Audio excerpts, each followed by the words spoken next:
Hi వర్స్ welcome to our channel. ప్రస్తుతం మనతో పాటు ఇమ్మంది రామారావు గారు సీనియర్ జర్నలిస్ట్ ఉన్నారు. వారితో ఒకసారి మాట్లాడదాం. సార్ నమస్కారం. సార్ నమస్తే. సార్ చిరంజీవి గారి పైన కాంగ్రెస్ నేత తెలంగాణ కాంగ్రెస్ నేత జగ్గారెడ్డి గారు కొన్ని విమర్శలు సెటైర్లు వేశారు సార్. అంటే ఆయన చిరంజీవి గారేమో రైతుల పట్ల ఒక సినిమాలు తీశారు, ఖైదీ నంబర్ 150 అని చెప్పేసి రైతుల మేలు గురించి ఆయన సినిమా తీశారు. కానీ నిజ జీవితంలో మాత్రం ఆయన రైతుల కోసం ఎటువంటి మద్దతు తెలపలేదు. ఢిల్లీలో రైతుల కోసం రైతులు ధర్నా చేస్తున్నారు కదా, వాళ్ళ కనీసం మద్దతు కూడా తెలపలేదు. రైతుల పేరు చెప్పి సినిమా తీసి కోట్లు సంపాదించారు, మద్దతు మాత్రం లేదు. ఆయన సినిమా హిట్, రైతులు మాత్రం ఫట్. ఆయన కేవలం బీజేపీకి, పవన్ కళ్యాణ్ గారికి మాత్రమే మద్దతు తెలుపుతారు. కాంగ్రెస్ పార్టీలు నడుచుంటే ఆయన సరైన మార్గంలో నడిచేవారు అంటూ జగ్గారెడ్డి గారు మాట్లాడడం ప్రెస్ మీట్ పరంగా మనం చూస్తున్నాం సార్. మరి ఆయన వ్యాఖ్యల్ని మీరు ఏ విధంగా చూస్తారు సార్? ఇక్కడ జగ్గారెడ్డి గారు మాట్లాడే మాటలు ఒక కాంగ్రెస్ పార్టీ వ్యక్తిగా మాట్లాడాడు. ఆయన ఎన్లిటి కాదు కదా, ఏ పార్టీలో ఉంటే ఆ పార్టీ మాటలే మాట్లాడతాడు. అక్కడ తొందరపాటు ఎక్కడ జరిగిందంటే, వృత్తి వేరు, ప్రవృత్తి వేరు. సపోజు సినిమాల్లో అతి మంచివాడుగా నటించినటువంటి వ్యక్తి సమాజంలో తాగుబోతూ చాలా రకరకాల అసాంఘిక కార్యక్రమాల్లో పాల్గొంటాడు. సినిమా ఆవిడ పేరు చెప్తే అడిలిపోయేటువంటి సూర్యకాంతమ్మ ఒక మరో అన్నపూర్ణమ్మ. ఇంటికి వెళ్ళే వాళ్ళని ఎవరిని కూడా భోజనం చేయకుండా రానివ్వదు. ఆ షూటింగ్లో ఉన్న వాళ్ళందరికీ కూడా 2 పెద్ద క్యారియర్లు తీసుకొస్తుంది. 2 పెద్ద క్యారియర్లు తీసుకొస్తుందని దాని వెనక ఏదో రాజకీయ కుట్ర ఉందని అనుకోగలమా? అది ఆవిడ అభిరుచి. మరి 2 క్యారీలతో అన్నం తెస్తున్నా కదా, మరి ఈ గయ్యాల పాత్ర నీకు ఎందుకు అంటే, ఆవిడ ఏముంటుంది, అది పాత్ర, అది నటన వేరు, జీవితం వేరు అనేటువంటి 2 విడదీసి చూడాలి, కానీ 2 కలిపి చూడకూడదు మనం. ఒకటి. రెండవది ఏంటంటే, ఇలాగ ఎగ్జాంపుల్స్ చెబుతుంటే ఎస్వి రంగారావు గారిని చూసిన వాళ్ళు ఎవరైనా అంత 24 అవర్స్ సిగరెట్లు కాలుస్తాడు లేదా మందు తాగుతాడని ఎవరైనా అనుకుంటారా? ఎంత సోబర్గా ఉంటాడు.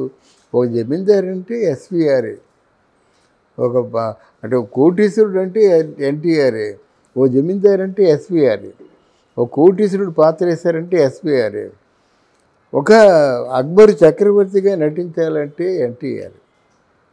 అలాగని పాతాళ భైరవి చిత్రంలో ఒక మాంత్రికుడిగా నటించావు. మరి జమీందారు పాత్రలో నీ మంచి పేరు వచ్చింది కదా, మాంత్రికుడిగా ఎందుకు నటించావు అంటే అది నటన.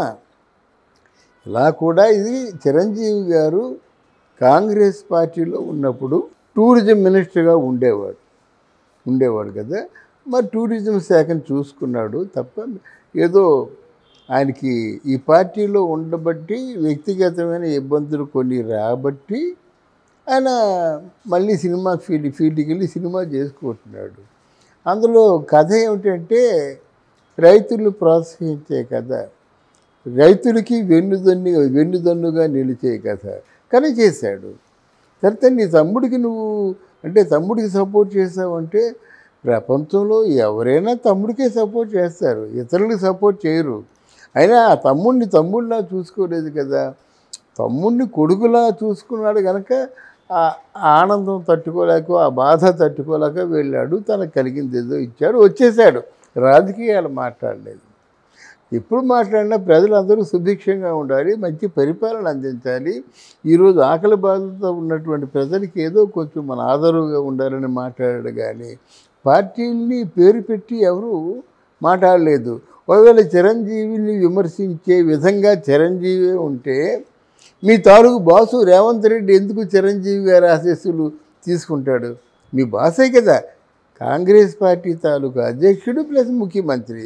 మరి ఆయన ఆశీర్వాదం కోసం నువ్వు అంటున్న మాటలే నిజమైతే చెప్తున్నా నేను.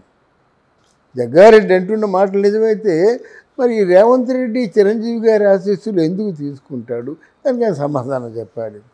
పోతే ఆయన కాంగ్రెస్ పార్టీలో ఉంటే ఈ పార్టీకి ఎక్కడో ఉండేవాడంటే, ఆయనకి రాజకీయాలంటే రోత పుట్టింది. ఇక రాజకీయాల్లో ఉండకూడదు అనుకునే ఆ రాజకీయాల్లోకి వస్తున్నందుకు తమ్ముడిని కొంచెం హార్స్గా మాట్లాడాడు. నీకెందుకురా రాజకీయాలు, నీ పార్టీ పెట్టాను అయిపోయాను, మళ్ళీ నువ్వు పార్టీ పెట్టాలా? మాట మాట పెరిగింది, కొన్నాళ్ళు మాట్లాడుకోవడం కూడా మానేశారు. అంత ఖచ్చితంగా ఉన్నారు. మళ్ళీ పవన్ కళ్యాణ్ ఒక్కసారి పోరాటం చేసి ఈ పోరాటంలో విజయం 100% స్ట్రైక్ రేట్ వచ్చినప్పుడు గాఢంగా కావలించుకున్నాడు, వలవల ఏడ్చేశాడు. అలాగే ఆ వేదిక మీద ప్రమాణ స్వీకార వేదిక మీద వెళ్ళినప్పుడు మామూలు అందరినీ నమస్కారం పెట్టాడు. చిరంజీవి ఇలా ఆలోచిస్తున్నాడు. రివ్యూలో వచ్చి అన్నయ్య పాదాల మీద వాలిపోయాడు. ఇంకా అక్కడ మరీ తట్టుకోలేకపోయాడు అన్నమాట. తట్టుకోలేక బాధపడిపోయాడు అన్నమాట. మూడో విషయం ఏంటంటే భారతదేశానికి ప్రధానమంత్రిగా ఉంటున్నటువంటి మోదీని భారతదేశంలో ఒక సామాన్య పౌరుడుగా ఉంటున్న చిరంజీవి దగ్గరికి ఇలా మామూలుగా చిన్ననాటి స్నేహితుని తీసుకొస్తారు కదా, తమ్ముడు మా అన్నయ్య అంటాం కదా, అలా తీసుకొచ్చి చూపించినందుకు అప్పుడు తట్టుకోలేకపోయాడు, బొగ్గలు చిదిమాడు అన్నమాట. అందువల్ల ఇటువంటి సంస్కారము, ఇటువంటి దూరదృష్టి, ఇటువంటి పొలైట్గా ఉండే వ్యక్తిని జగ్గారెడ్డి మాట్లాడడం అది సమంజసం కాదు. తన తప్పు తను తెలుసుకోవాలి. పార్టీలో మారాలంటే వాళ్ళ ఇష్టం అండి, మారుతారు.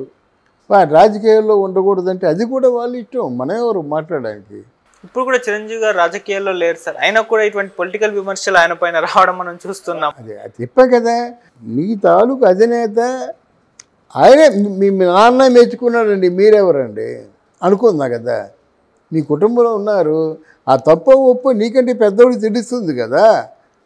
తెలిసే వాళ్ళతో సంబంధాలు పెట్టుకుంటారు. నీలాగా ప్రథమ కోపం లేదు. లేకపోతే ఇంకెవడో గిల్లు ఉంటాడు, మాట్లాడేసి ఉంటాడు, మళ్ళీ మాట్లాడిన దానికి క్షమాపణ చెప్పుకోవాలి కదా. ఎట్టి పరిస్థితుల్లో కూడా ఇది ఆయనలో 100కి 100 పాళ్ళు తప్పు ఉంది. ఇదేమిటండి రాజకీయాల్లో ఉండమని చెప్పడానికి, విమర్శించడానికి. అండ్ నోటు కోసం ఎంత మాట వస్తే అంత మాట మాట్లాడేస్తారా రాజకీయ నాయకులు? ఒకసారి ఆత్మావలోకనం చేసుకోండి. అది నా వ్యక్తిగతమైన అభిప్రాయం. అండ్ సార్ మొన్నేమో రేవంత్ రెడ్డి గారు చూసాము, ఒక యాడ్ చేసుకురండి, తర్వాత సినిమా టికెట్ల రేట్లు పెంచమని అడగండి అని చెప్పేసి ఆయన అన్నారు. ఇప్పుడు సినిమాల ద్వారా మీరు సందేశం ఇస్తున్నారు, దాన్ని బయట కూడా అప్లై చేయండి అని చెప్పేసి ఆ ఉద్దేశంలో వచ్చే విధంగానే చిరంజీవి గారి పైన ఈయన సెటైల్ వేస్తారు. అంటే ఏ విధంగా చూడొచ్చు సార్ ఇటుంటే సినిమాలకి రాజకీయాలకి మధ్య ఉన్న సంబంధం గురించి? ఇప్పుడు సంబంధాలు ఏంటంటే, ఇప్పుడు అన్సీన్గా రాజకీయ నాయకులందరూ సినిమా వాళ్ళతో టచ్లో ఉన్నారండి. ఒక్కొక్క సినిమా హీరోతో టచ్లో ఉంటే వాళ్ళకి 1,00,000 ఓట్లు ఉన్నట్టు లెక్క వాళ్ళ దృష్టిలో. సినిమా వాళ్ళు కూడా రాజకీయ నాయకులతో టచ్లో ఉన్నారండి. వాళ్ళు సంపాదించిన వేల కోట్ల రూపాయలని కాపాడుకోవాలంటే రాజకీయాలు తప్ప మరో మార్గం లేదు. రెండు కలిసిపోయినారు, పాలు తేనెళ్ళగా అంటాం కదా, అంత మధురంగా కలిసిపోయారు అన్నమాట. ఎవరైనా నోరు జారితే వాటికి సమాధానం చెప్పుకోవాల్సి వస్తుంది. మరి ఇప్పుడు చిరంజీవి గారు అంటే మామూలుగా ఆయన వ్యాఖ్యలకు రియాక్ట్ అవుతారంటారా సార్? ఇలాగే ఎంతోమంది విమర్శించారు, ఎంతోమంది తిట్టారు.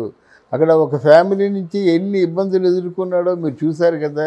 ఒక హీరో దగ్గర నుంచి, ఒక హీరో పేరు ఎందుకు లేండి, ఎన్ని అవమానాలు ఎదుర్కొన్నాడో. మరో హీరో మరి ఆయన దగ్గర నుంచి ఎన్ని అవమానాలు ఎదుర్కొన్నాడు. ఇక బాలకృష్ణ గారు ఉన్నారంటే మామూలుగా జనం దృష్టిలో మొట్టమొదటి నుంచి ఇప్పటి వరకు కాంపిటేటివ్గానే ఉన్నాడు. ఇవన్నీ ఎదుర్కొని వచ్చాడు కాబట్టి ఈరోజు పిఎం గారు కూడా గౌరవించేటువంటి స్థితిలో ఉన్నాడు. లేకపోతే ఆయన్ని అంత ఖాతరు చేయవలసిన అవసరం లేదు కదా. ఆయనకంటూ వ్యక్తిగతంగా విలువ లేకపోతే సాధారణ